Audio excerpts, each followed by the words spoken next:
Good day, everyone, and welcome to the Yellow Couch. And I'm your host, Reverend Dr. Heather Francis, and this is my daughter, Gabrielle Curvin.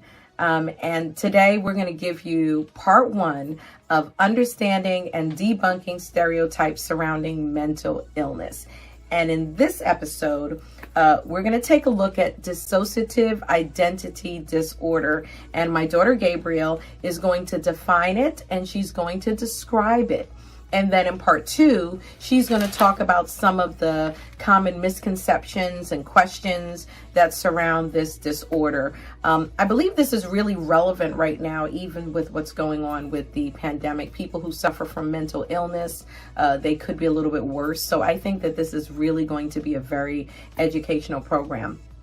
Understand that my daughter Gabrielle is not a professional. She does not claim to be an expert in the field of psychology. All of the information that she's going to be giving you in these programs come from what she's been taught as a psychology major in university. So sit back, relax, and enjoy as Gabby takes over talking about dissociative identity disorder. Take it away, Gabby. Okay, so dissociative identity disorder. What is a dissociative disorder? So first we're going to talk about what that means. And there are multiple dissociative disorders, but they all fall under the same category of a group of disorders, including dissociative amnesia, dissociative identity disorder, and depersonalization/derealization disorder, all of which involve some sort of dissociation or separation of a part of the person's consciousness, memory, or identity. Now, specifically, dissociative identity disorder, or DID, is a condition in which two or more relatively independent personality states appear to exist in one person. Wow. Yes. So, according to the DSM-5, those with... Now, what's the DSM-5? The DSM-5 is what you use to properly categorize and define disorders. Okay.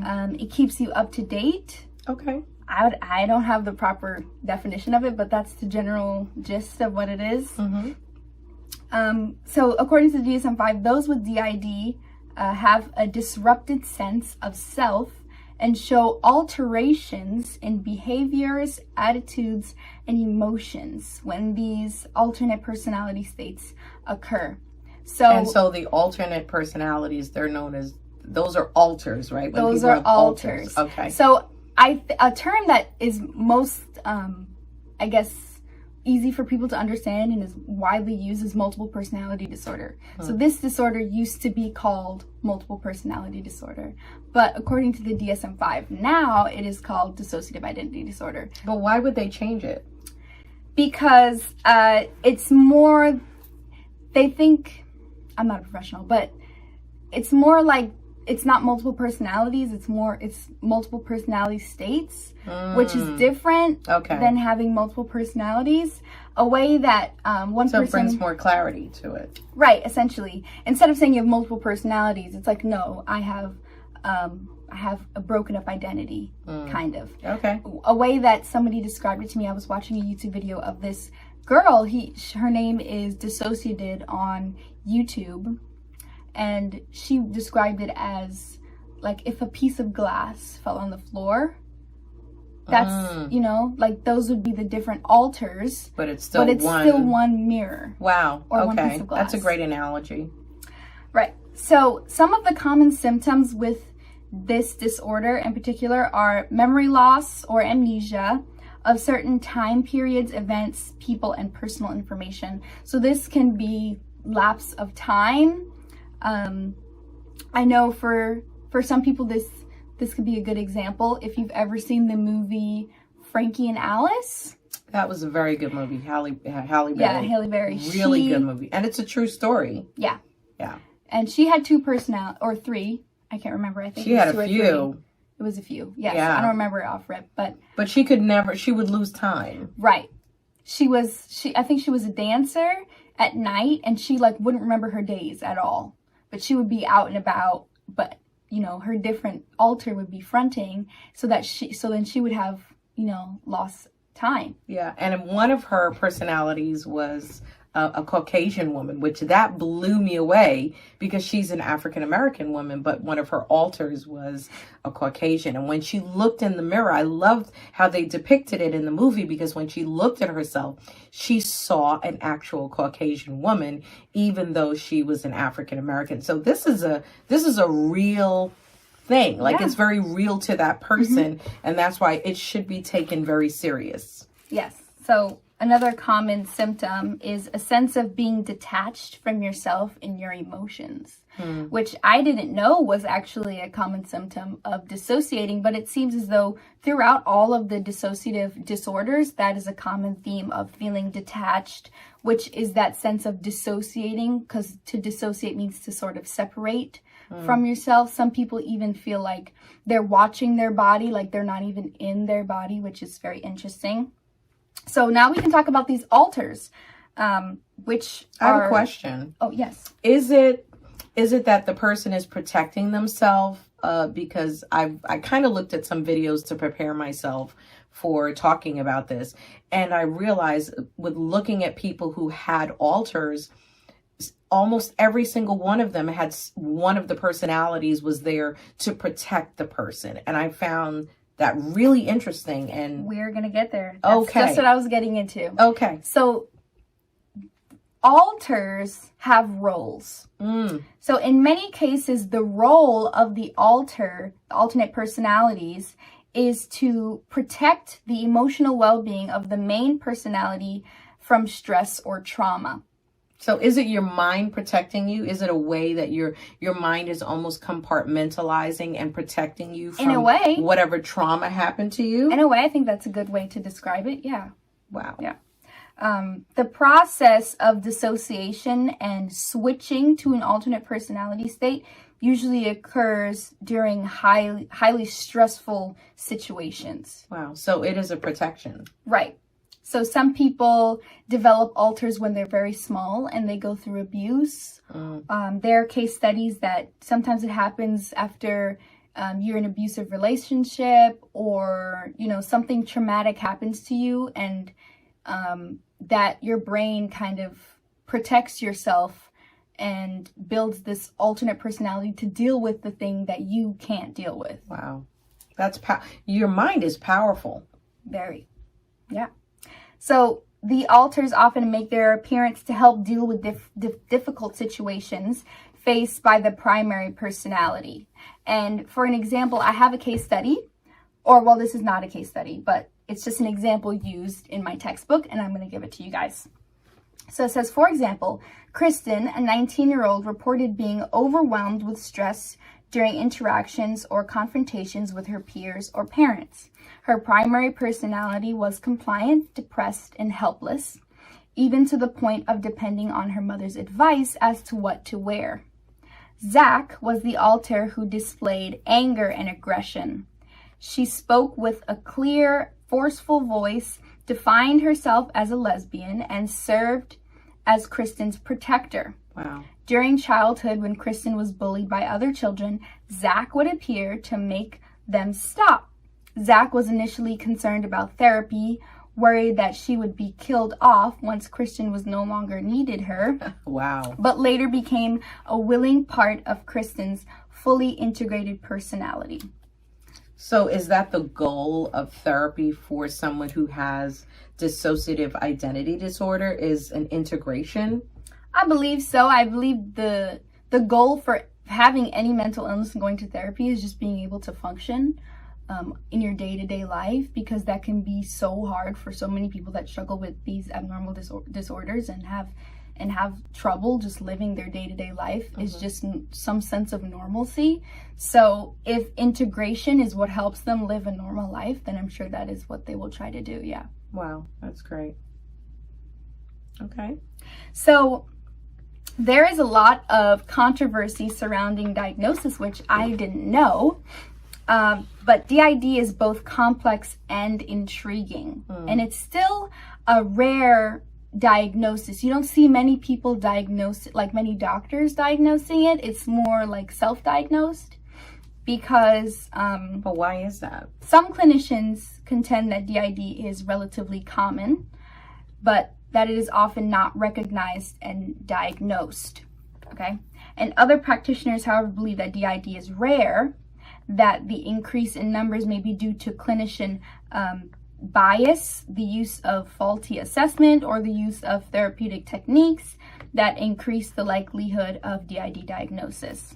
Well, we saw that in Frankie and Alice, because the doctor who was treating her, the facility where she was, they thought that maybe he was incorrect, when in essence he was correct. And throughout their process of therapy, it actually came out, the trauma that happened to her and the different multiples or different alters that were coming out and why. And so she herself didn't understand why they came out, but eventually with time, they came to a conclusion as to a correct diagnosis. But I can see why that would exist clinically. I can see why, but I think it's a disservice to people when they don't get a correct diagnosis, because they need help. I agree, but then there's also the other side of the coin that there's no way to test for this disorder. That's the issue. Wow. There's no way to really test to see if you have it or if you don't. Some clinicians have some assessments, but there's no like yes or no. It's you kind of have to just, do you have it? I don't know. Yes. That's why there's controversy surrounding diagnosis, because... But people are suffering from it. Yes, people do suffer from it. But that's why I think things like this program, and also people opening up on social media and YouTube about having the disorder and being showing their alters, being open enough to describe it and to bring awareness to it is really important, because if you are someone that feels you have this disorder and you're just suffering in silence and you don't know what's wrong with you and you can't really describe it, having someone who you feel like you can relate to that's on social media, you can go to your doctor and be like, listen, I saw this video, this is exactly how I'm feeling, right? Help me, you know? Right. So on that note, before we even continue, if you think you're suffering from it and you need help, reach out to us and we will at least try and point you in the right direction. As I said, she's not a professional, but this is something that people are struggling with and they don't know who to trust. They have nowhere to turn.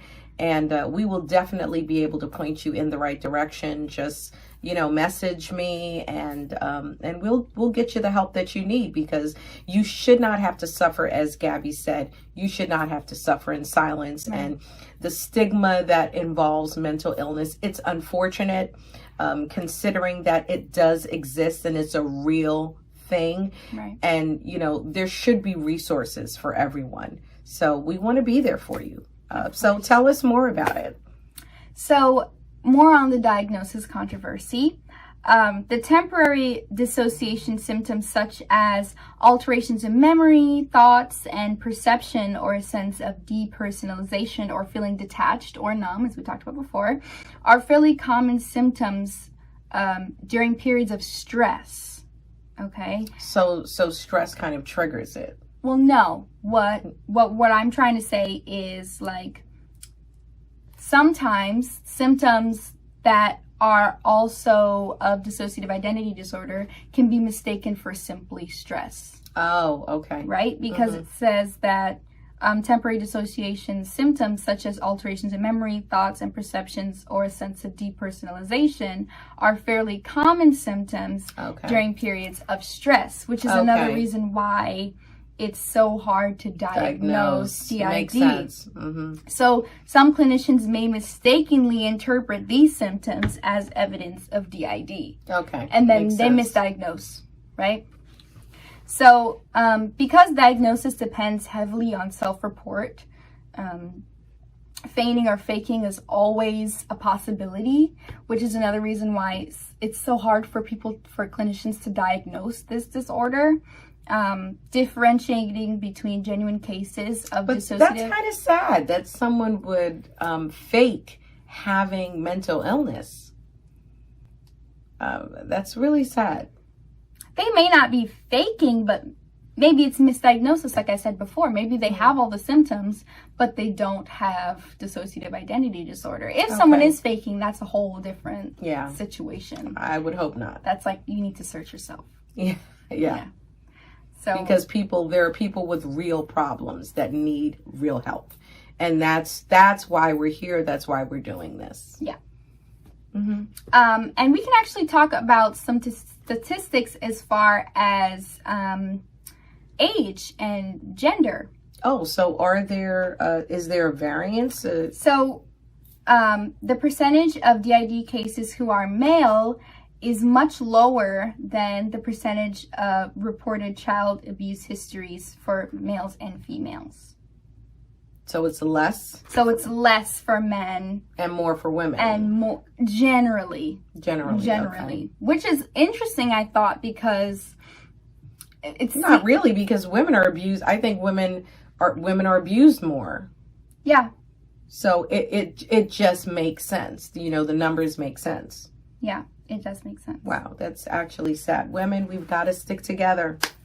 And if you feel like you are not being heard by your doctor, because I know this is a common problem, women go to the doctor, they cry wolf and people don't believe them, or whatever the case may be, don't give up. Like, keep trying, keep pushing, keep fighting for yourself, because eventually someone is going to listen to you and they're going to help you. Yeah. I know that's a problem that some women have, especially with mental illness. Like, they'll go to the doctor, say this and this and this is wrong, and they'll just say, oh, you're stressed. Oh, you're tired, or you're overworked, whatever. And they're not really listening to them. So make sure that you're heard. Yeah. Excellent. Yeah. Excellent. So is that it? So what we can do now is go over some case studies, some different examples. That's interesting. Yeah. So we're going to hear about real people. Yes. Who've gone through this. Yes. Wow. Okay. It's good stuff. Okay. So this first one is about little Judy. Okay. Little Judy is a young child who laughs and giggles. Gravely voice is a man who speaks with a raspy voice. The one who walks in darkness is blind and trips over furniture. Wow. These are her alters? Yes. Wow. Big Judy is articulate, competent, and funny. These are 4 of the 44 personalities that exist within Judy. How many? 44. Wow. 44 personalities that exist within Judy Castelli. And this is a real person? This is a case, yes. Wow. She was initially diagnosed with schizophrenia, misdiagnosis, but was later told that dissociative identity disorder was the appropriate diagnosis. She is a singer, a musician, an inventor, and an artist who has also become a lay expert on mental health issues. Wow. Yeah. So it is possible to live a normal life and still deal with these mental illnesses. It's possible. I find it interesting how her struggle has turned out to be her profession, because that's basically what happened. Now you said she's a singer, musician, and inventor, and she's become a lay expert on mental health issues, and I hate to say this, but I think it's true that God doesn't waste any experience that you go through in your life. And everything that you go through, it's to help or assist someone else who's coming behind you. They're dealing with something, and because you found the courage to face it and to deal with it, and now you've gotten information, you can help someone else. So that's big. I agree. Wow. Definitely, you don't go through something only for yourself. There's always another reason. Yeah. So another case study we can go through a few. Really interesting stuff. Okay. Awesome information, by the way. Awesome. Okay, so here is a former NFL star and Heisman Trophy winner, Herschel Walker. You may be familiar with him. He is a dissociative identity disorder carrier. He has dissociative identity disorder, and he has a book about his ongoing struggle with dissociative identity disorder and his efforts to integrate his 12 alters. Wow. In his recent book, Breaking Free: My Struggle with Dissociative Identity Disorder. And he's African American. He is African American, yes. He describes his alters as including the warrior, who appeared as he played football, and the hero, who had the role of making public appearances. Wow. Yes. So, like I said before, all of the alters, they have their purpose, and they show up in specific portions of their life. I feel like the protector, you usually see that person come up, or that alter come up when a child is little. Sometimes children are reported to have these alters. It's just that they're not really recognized until they get much older. Wow. So, yeah. What I found really interesting in watching Frankie and Alice was that each alter dressed completely different, had in some cases, they had different accents. They spoke differently, completely different mannerisms. And I remember at the beginning, Gabby explained to us that they have different personalities. And it really is a completely different personality. So one alter may wear their hair one way, their clothes a certain way, and then another alter can show up and have a completely different look, completely different attire, you know, completely different accent, mannerism. And it's amazing that your brain has the capacity to manifest different personalities. Yes, it is. Yep. So going back to what you just said, another thing in Frankie and Alice, something that I forgot to mention, is a common alter that some people with dissociative identity disorder have is a little. Now, littles are alters that are children. And in Frankie and Alice, she had a little alter. She was genius. That's right. And a lot of dissociative identity, people who have dissociative identity disorder, they have littles. And I'm not going to claim to know what the source of those littles are, but I think it's very interesting how some alters will claim to be 20 years old. They know their height, they know their weight, they know the color of their skin, they know everything about them, they know the way that their body is shaped, they know everything, and they know that they're in a host as well. They know that this body is the one that they're supposed to protect. They know when they're supposed to come out. A really, really good source for all this information I'm telling you is that girl on YouTube, Dissociated. Her videos are very interesting if you are, looking to get more information and just, dive a little bit deeper into exploring different alters and just understanding this disorder a little bit better, because, education won't kill you. Right. It can only help. Right. What I loved about Genius in the movie, by the way, the movie Frankie and Alice, I believe it's on Netflix. Is it Netflix? I don't know. It's either Netflix or Amazon Prime. And so you have to watch it, because if you struggle with mental illness, it's a wonderful movie for you to know you're not alone. She ended up becoming really successful, and it was due to Genius, because that little was, the word says it all, genius. Genius was really smart. She went back to school. Once she recognized what was going on in herself, or in her brain, what was going on in her life, and, losing time and all of these things that were happening in her life. And she came to terms with it and integrated, I'm learning terminology from Gabby. She actually went back to school and she got her degree and she became a teacher, I believe. Yeah. She became a teacher. And so, and she ended up marrying, I think, a professor of psychology. So, or a doctor, something like that. I don't remember. Watch it. Go watch the movie. It's really, really good. And, but I think it's a testament to the fact that even if you do suffer with mental illness, there's hope for you. You don't have to sit back and, feel insecure and say, oh, it's only me. I'm on my own. I'm by myself. I'm suffering in silence. No, listen. You can overcome this. You can learn to deal with it and function and become a productive member of society, go back to school, and have a life and have a future and believe that it can happen. Yeah. So some final thoughts. I hope you learned a little bit about dissociative identity disorder. We are not done on the subject. We will be returning back to it for a part 2, dealing with misconceptions and questions, which there are a lot of misconceptions surrounding this disorder.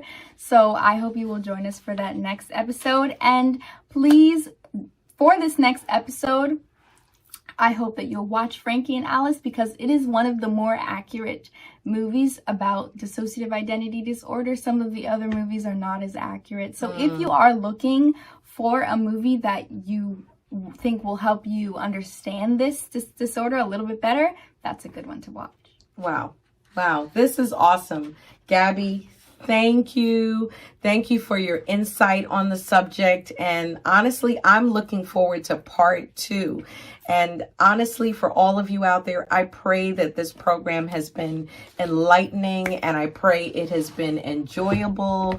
And thank you for watching part 1. Please like and share the video. You never know who can benefit from watching it. You never know who you can help. I am my brother's keeper. And so I'm going to leave the final word for Gabby. Remember to have courage and be kind and stay positive. Oh, I like that. Bye.